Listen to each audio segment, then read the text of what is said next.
welcome to another video. This video today is going to be my favorite adventure stories that I have consumed. I was going to do a top 10, but then I really wanted to challenge myself, so I picked my favorite of the three mediums of stories. So book, movie, TV, and video games. This was really hard, so I'm going to be mentioning also, you know, the honorable mentions, ones that I really like. Okay, hi babe. I am focusing on stories that, you know, when I say adventure, I mean that like they go places, the different people, places, and trials that they encounter are adventurous and are challenging and, you know, just make me feel wonder. So we're gonna start off with books. Some honorable mentions are going to be, of course, the Underland Chronicles, which are a middle grade book series. And throughout the books, our main character, Gregor, goes to many different places, meets many different creatures and people, and learns a lot. And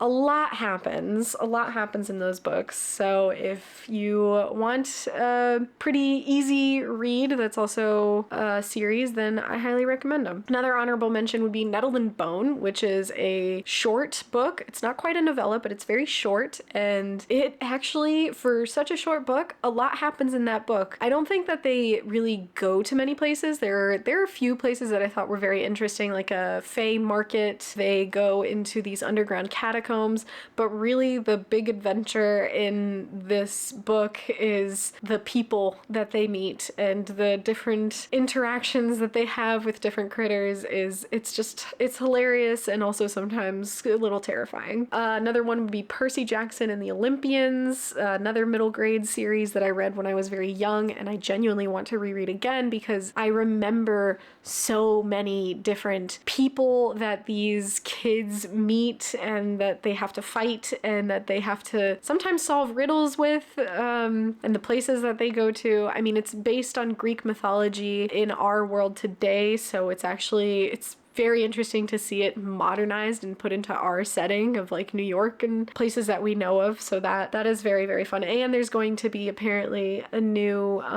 I think it's going to be a TV series that they're going to make. And I'm hoping it'll be really good because the movies kind of flopped. That didn't work so great. Another really great one is The Art of Prophecy. This one is the places. Man, when I read this book, and I can't wait for the rest of the series, it felt so surreal. The places, the settings. There's like a forest of giant blades of grass, and there's an entire ocean of sand that moves just like water, and then there's this, I think it's like a valley of like stacked rocks.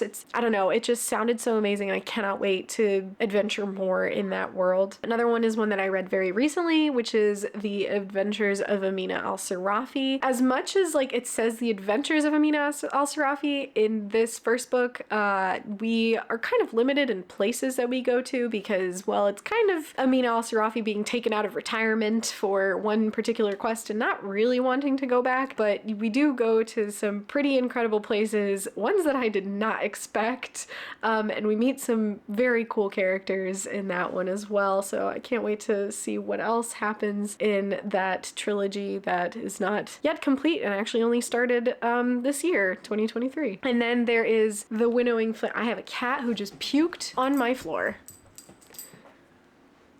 Hold on. I'm experiencing my own adventures this morning. What was I saying? Oh yes. And another honorable mention is the Winnowing Flame trilogy, which we go many places in these books. We go to different societies that, well, they all have different ways of living. Some are dying, some are, well, still dying, but maybe doing a little bit better. Some are already dead, and you meet these very alien, eldritch type of characters, and then then underground survivalists. Like there was a lot in that trilogy as well. It's a wonderful trilogy. But all of those are just some honorable mentions. As amazing as they are, I actually have to give the winner's podium to Kings of the Wild by Nicholas Eames, which I read very recently. My goodness, this book is such an adventure, and it's so much fun and also so daunting. It is basically about these guys who were these incredible warriors. So many stories were spread around about them, and they saved so many villages and so many different people. They were mercenaries. They were hired to slay various monsters because the world that they live in is plagued by all kinds of things. Wyverns, centaurs, you name it, whatever you want, kobolds. And, well, you know, it's been 20 years and they haven't been fighting, and suddenly one of them, well, he wants to save his daughter. And it turns into such an incredible D&D-esque type of adventure where there's so much humor and there's so much magic, really. The magician in their group is probably my favorite because he, all while helping them, also puts them in more difficult situations. But they go to, oh my gosh, they go visit a kingdom, they fight in an arena, they take a flying ship, which I think I must have a thing for flying ships. Like, you know, like an actual boat with sails that flies. I must have a thing for that because I love those. And they go to their village again, and then they go into this forest that is called what is it again? It's the Heartwild, where all the creatures, I actually like drew their path with a pencil, but they go to so many places. They end up in the mountains. They have to fight a winged woman who she will attract you with her primal whatever, and then they end up fighting an army, and then they portal themselves to a party to try and get more people to come. It is wild. It is wild, and I loved it. Every single bit of it felt like I was being taken on an adventure. So yeah, this book, I just have to give it first place for an adventure story because it felt like it the whole time. Then moving on to TV and movie. Before I speak about the winner, obviously some honorable mentions are going to be The Lost City of Atlantis, which is a Disney movie. And it is basically what it says. It's an adventure to find the lost city of Atlantis. And honestly, the things that they go through to get to the city of Atlantis, and then the things that they discover in the city of Atlantis, it's amazing. And I love that, like, the quest to find a lost world, right? So it really has that feeling. And then once you're there, well, there are other problems that arise where that lost world might not want to let you leave, and also that lost world may not be as thriving as you think, and, you know, or it has people that you didn't think would be there in the first place. So that one is definitely one of my favorites. Then there's, of course, I can't mention, you know, talking about the best adventure stories without mentioning the Lord of the Rings and the Hobbit movies. I'm kind of just putting them all together here because, you know, they're all part of the same world. I don't think anyone doesn't know about the Lord of the Rings, but, you know, it's an adventure quest. It is about saving the world. It is about traveling from the hobbits, I forgot what it was called. I'm sorry, I'm not an Uber fan, but where the hobbits live all the way to where the big, you know, lava pits are, where you have to destroy the one and only ring, and everything that they go through that. And then also the side characters that all experience their own things. And yeah, I am mentioning it in movies because I've not read the books. Don't come at me for not reading the books. I'm probably never going to, and I don't apologize for that. Then we've got one that I don't know if many people know about this, but it's called Harmon Quest. And we discovered it, my husband and I discovered it when we watch anime on a website called VRV. And Harmon Quest it's essentially people who are playing Dungeons and Dragons, and as they play it, they record it, and then it gets turned into, or pieces of it get turned into an animation. And it's hilarious. It's very adventurous. It's very funny because it's actors and producers who they don't really know how to play it that much, or they did play it when they were kids, and their dungeon master, he's actually very well known for being a great dungeon master. He has these wonderful quests and storylines for them to do, and they bring in a new actor or, you know, person to join them in every episode. So there's always a new character that gets added to the bunch.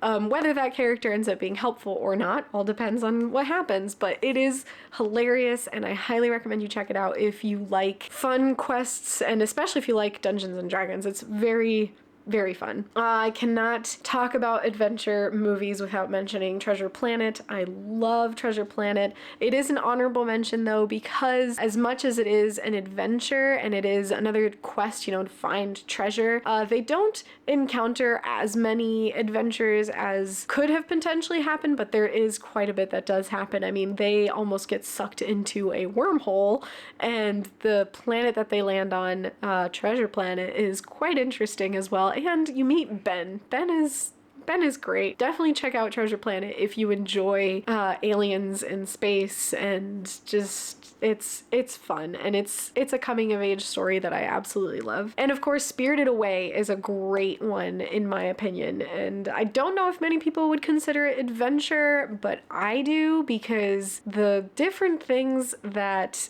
what was her name? Shiro? I only know it in French, I'm sorry, which makes no sense because it's Japanese. But Shiro has to go to meet so many different people. I mean, there's the spider guy in the furnace, there's the witch who runs the hot springs, then the spirit that comes into the hot springs, the big slime thing, and then she takes a train and goes.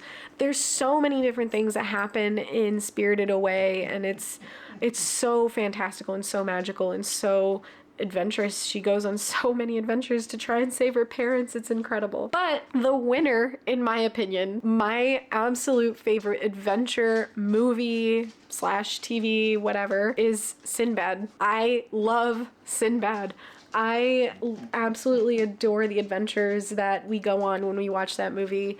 I mean, there's the sirens, there's the frozen area with the bird, there's the edge of the world. They reach the edge of the world and they go to Tartarus, and oh, the crab, not the crab, the giant fish. There's so much that happens in that movie. In my opinion, it is one of the best adventures that you can watch, and I haven't watched it in a while, and I've been really tempted to. I'm probably gonna buy the movie on Amazon so I can rewatch it whenever I want. So yeah, if you haven't seen it, highly recommend it. One of my favorite animations since I was a kid. And the final one, if Yuna's done crying, yeah, I'm talking about you.